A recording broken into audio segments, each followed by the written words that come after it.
Hello সবাইকে, আজকে ভিডিওতে শেয়ার করব চায়ের রাজ্য শ্রীমঙ্গল একদিনের ট্যুরের সবকিছু। Welcome to my page and let's start the process. এটা জানি দীর্ঘদিন প্ল্যান করলে সেই প্ল্যানের ফল আর কোনোদিন পাকে না, তাই একদিনে হঠাৎ প্ল্যানে চলে যাই শ্রীমঙ্গল।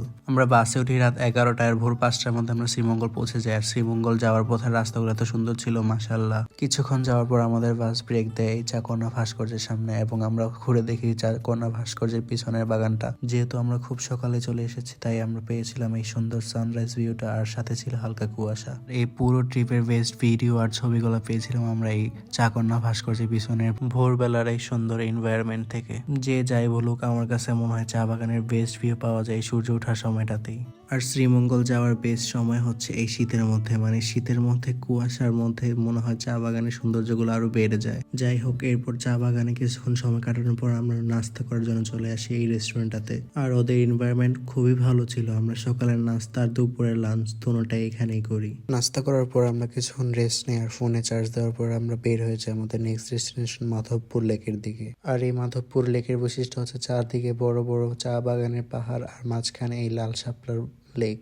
আর লাল শাপলার পাশাপাশি ছিল এখানে নীল শাপলা, যেটা ক্যামেরাতে ভালো করে আসে না তাই বোঝা যাচ্ছিল না, কিন্তু নীল শাপলাগুলো ছিল অনেক বেশি সুন্দর। ভিডিওতে লেকটা ছোট লাগলো, সামনাসামনি এটার আয়তন ছিল বিশাল আর এর সৌন্দর্য ছিল অসাধারণ। আর শ্রীমঙ্গলে ঘোরার মতো বেশ জায়গাগুলোর মধ্যে এই মাধবপুর লেক একটি। আর এটা হচ্ছে টিলার উপর থেকে লেকের ভিউ। এটা থেকে আন্দাজ করা যায় যে লেকের আয়তনটা কত বড় হতে পারে। হাতে সময় নিয়ে আসলে শ্রীমঙ্গলে ঘোরার মতো আরো অনেক সুন্দর সুন্দর জায়গা আছে। চারদিকে শুধু পাহাড় আর পাহাড় আর সারি সারি চা বাগান। উপরে উঠতে উঠতে ক্লান্ত হয়ে যায় এবং উপরে সবাই একসাথে বসে থাকি আর কথা বলি ওই এলাকার লোকজনদের সাথে। আর উনি হচ্ছেন এই মাধবপুর লেকের চা বাগানের কর্মী। উনি হচ্ছে চা বাগানের দেখাশোনা করে। আর উনি আমাদেরকে বলতেছিল যে ওনার মানে পারিশ্রমিক কতটা আর চা বাগানে কতটা কষ্ট। আর নিচে নামিয়ে দেখতে পাই চা শ্রমিকরা তাদের ক্ষুধা নিবারণের জন্য চা পাতার ভর্তা বানাচ্ছিল। আর এটা আমি প্রথমবার দেখলাম যে চা পাতারও ভর্তা হয়। আর এটা হচ্ছে ওদের প্রতিদিনের খাবার, যা এখন রীতিমতো ওদের ট্রেডিশনে পরিণত হয়েছে।